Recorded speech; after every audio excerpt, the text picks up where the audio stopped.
Assalamualaikum warahmatullahi wabarakatuh. We are from Group 3B. We will do a presentation with our material about translate to text using translation techniques from Bahasa to English and from English to Bahasa.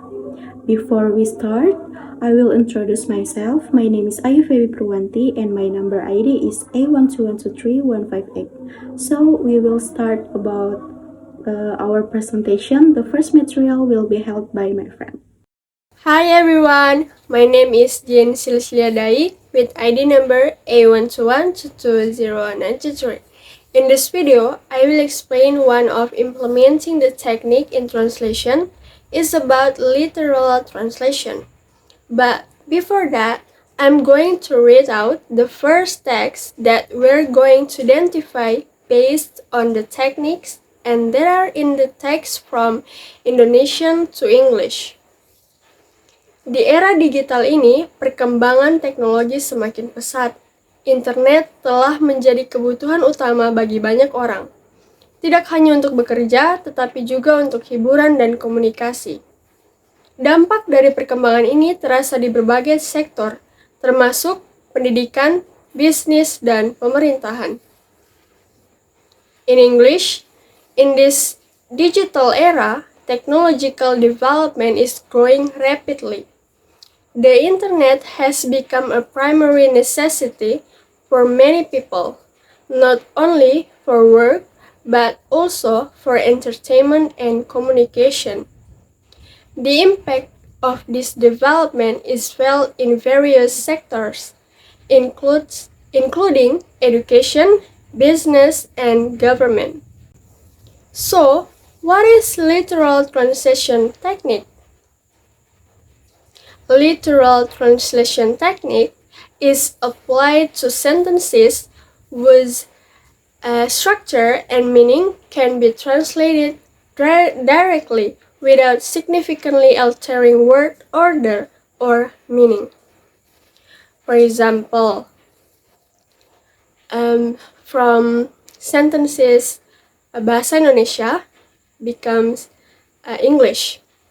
Di era digital ini is translated as in this digital era, and internet telah menjadi kebutuhan utama becomes the internet has become a primary necessity. These sentences can be translated literally because their structure is similar in both languages. Literal translation is commonly used in technical domains where accuracy is crucial. However, it may be less effective in social conditions where local nuances and expressions can lose. That's all from me. The next material will be continued by the next presenter. Thank you. Hello everyone, I'm Puspa Natasha with ID number A12122-118. So, in this part of the video, I will explain the second technique applied in the text 1, which Indonesian to English. So, the second technique applied that is the one text is the borrowing technique, which we know that the borrowing technique is what happens when a word from the such language is borrowed into the target language without translation. And the reason why this text uses the borrowing technique is because it preserves the nuance of the search text. So, in this case, the translator may choose to keep the English terms in the translation to maintain the original meaning and nuance of the Indonesian text. And this could be because there is no exact equivalent in English that can capture the same nuance, or the English terms are more familiar and understandable to the target audience, right? And for the example, the words internet and digital in this text are taken directly from Indonesian into English without change because they are common terms, right? So, the conclusion that you can draw from this borrowing technique is that while the Indonesian search text itself may not use direct borrowing, but the English translation can be seen to have done so due to the widespread use of English terms in Indonesian, especially in technical or global contexts. This practice is common to many languages and reflects in the increasing interconnectedness of the world. Alright, I think that's the explanation by the borrowing techniques. And for the next technique will be the continue the next presenter. Thank you. Hi everyone, I'm Desi Fidrani Nuratika Sari with student ID number A1212311. And now in this video, I will be presenting the next material, which is the amplification technique in translating text from Indonesian to English. And the third technique is amplification. Amplification is a technique in translation where we add extra information to make the meaning clearer in the target language. This technique is often used to help the audience better understand the message without changing the original intent of the author in the source language. For example, we can look at the Indonesian sentence, tidak hanya untuk bekerja. When translated into English, it becomes not only for work. Here, the word for is added to make the relationship between the action and purpose clearer and more understandable for the target audience. However, it's important to note the amplification must be done carefully. The main goal is to provide clarity, not to add information that might change the original message. By adding relevant elements, we can ensure that the reader understands the context that might be unclear in a direct translation.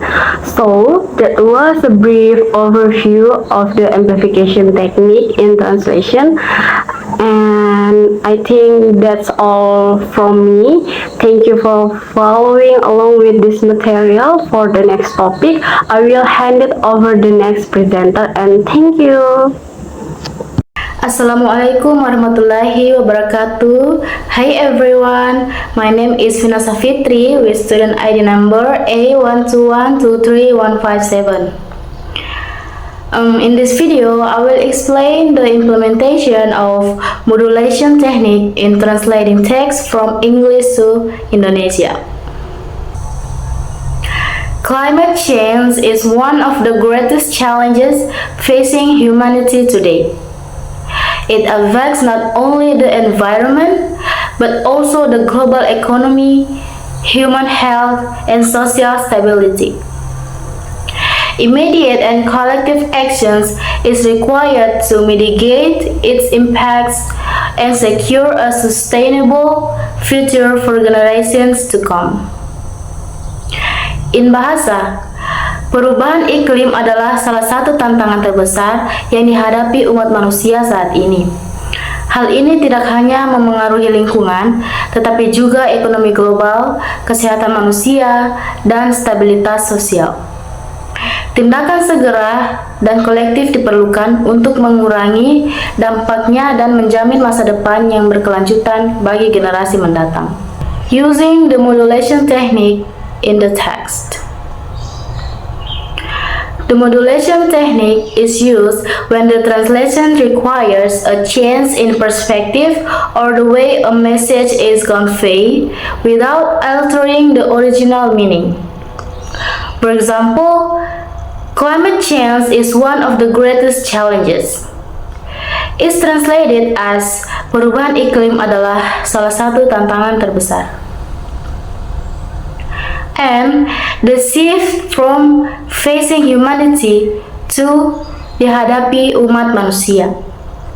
involves a change in perspective from active to passive, but the original meaning is preserved.